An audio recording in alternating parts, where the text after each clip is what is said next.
Nous sommes en train d'effectuer les travaux de coulage du béton. Déjà, nous avons ce qu'on appelle notre pompe à béton. Il est en train de descendre pour chercher à couler notre plancher à ourdi, comme vous voyez. Je vais essayer de passer la vidéo pour que vous puissiez voir comment est-ce que nous effectuons les travaux de plancher à ourdi ici au Royaume du Maroc avec notre équipe et la santé toujours surdimensionnée. Essayez d'observer clairement comment est-ce que nous procédons à l'exécution de notre plancher à ourdi. Voilà comment est-ce que le travail est très agréable aux yeux. Je vais essayer de tourner concrètement. Vous allez voir comment est-ce que nous procédons par l'exécution. Là-bas, le technicien il est en train d'arroser le ourdi pour permettre à sorte que quand on va effectuer le coulage, puisse avoir liaison directe avec le ourdi entre le mélange de ciment qu'on a prévu pour le béton, c'est ce qu'on appelle le béton, puis c'est relié directement avec le ourdi à question. Parce que ce qui est, je suis en train de toucher ici, c'est ce qu'on appelle ourdi. Ça c'est ce qu'on appelle ourdi. Ici nous avons ce qu'on appelle les poutrelles et il y a les poutrelles en dessous, il y a les nerviers ici.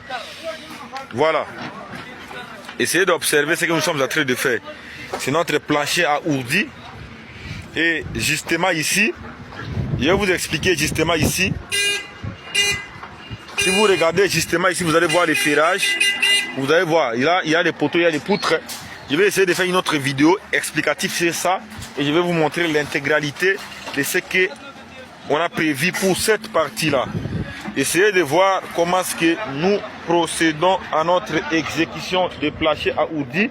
Et on est en train déjà d'ouvrir les pompes à béton. À bientôt, on va procéder par le pompage de béton et on va effectuer les vibrations. Parce que nous avons notre machine d'aiguille vibrante. Ce qui veut dire on va essayer de vibrer les bétons quand on est en train de couler. Vous allez voir la vidéo explicative sur le coulage et la vibration du béton au même moment. Parce que là-bas, en bas, là-bas, nous avons ce qu'on appelle notre malaxeur qui est entré là, qui est justement là en train de malaxer et servir le mortier pour que nous continuions notre plancher à ourdi.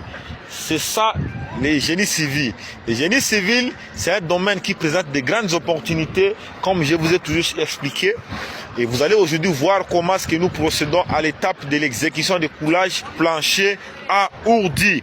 Si vous voulez en savoir plus sur ce que nous sommes en train de faire, vous devez continuer à s'abonner sur la page dès maintenant. Parce que si tu t'abonnes sur ma page, tu ne manqueras jamais mes notifications. Et si tu likes, tu commentes, tu ne manqueras jamais mes intégralités qui pourront te permettre à suivre le cours complet pour procéder à réaliser un bâtiment ultra moderne de construction.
Comme conseil, après avoir coulé le béton, il faut penser à l'arrosage du béton. Ce n'est pas le même jour que vous allez procéder par l'arrosage. Vous pouvez laisser une journée et à la deuxième journée, vers la soirée, vous venez pour vérifier si réellement votre coulage a été bien fait. Vous allez passer par l'arrosage du béton. Vous allez essayer de jeter de l'eau au-dessus de votre béton pour le solidifier et pour savoir si réellement c'était bien réalisé. Ici, on n'a pas encore terminé notre travaux de coulage. On a juste mis le béton, on a essayé de compacter. On va essayer d'égaliser la dernière partie pour terminer notre coulage du béton. Tandis qu'il y a encore une autre partie qu'on n'a pas encore coulée. Apprenez à arroser le béton, c'est très important. C'est pour votre avantage. Quand vous coulez le béton, vous laissez comme ça pourtant arroser ça présente un grand danger. Voilà. Le ferrage, la question qu'on a mis ici, le ferrage qu'on a mis au-dessus de ourdis ici, ça sert de relier les ourdis ainsi que de poutrer la question, ainsi que des poteaux et les poutres qui est là. Apprendre à arroser le béton après le coulage, c'est apprendre à solidifier le béton. Si vous ne voulez pas arroser, je vous dis clairement que votre béton va présenter des problèmes graves. Regardez comment il est en train de vibrer le béton pour que le béton puisse bien descendre. Voilà. Vibration du béton. Nous avons ce qu'on appelle la machine de vibration et nous avons ce qu'on appelle les couilles vibrantes. Les couilles vibrantes sont en train de vibrer. Observez comment vibrer le béton.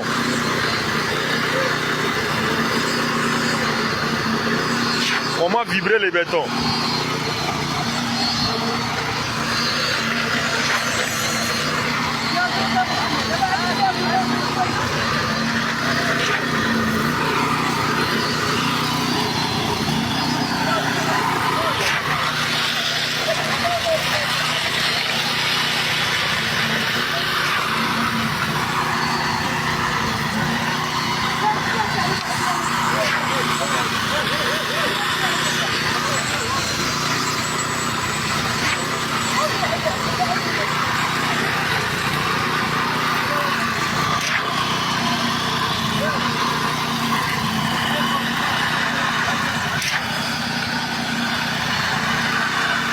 Ce qu'on appelle vibration du béton.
Le poutre à question, le poutre à question sert à supporter la moitié des charges qui est ici. Ici nous avons ce qu'on appelle le ourdi, ici on a ce qu'on appelle la continuité de poutre à question, tandis que ici nous avons ce qu'on appelle le nervi. Je vais toucher ça. Vous voyez les nervis que je suis en train de toucher. Il y a les poutres à la question, y compris les nervis. Voilà maintenant comment est-ce qu'on a procédé pour réaliser notre plancher à ourdi. Il y a une autre poutre ici. J'avais essayé d'expliquer dans l'autre vidéo que si on a mis les poutres à question, on a essayé de calculer pour permettre à sorte que les planchers puissent résister. La partie ici, là où il y a le ourdi à question, c'est la moitié de la poutre ici, la moitié de la poutre ici, et la moitié de la poutre ici qui supporte la charge qui est ici. Tandis que ici, la moitié de la poutre ici et la moitié de la poutre ici, et la poutre qui est justement là-bas, qui supporte la charge de ourdi qui est justement ici.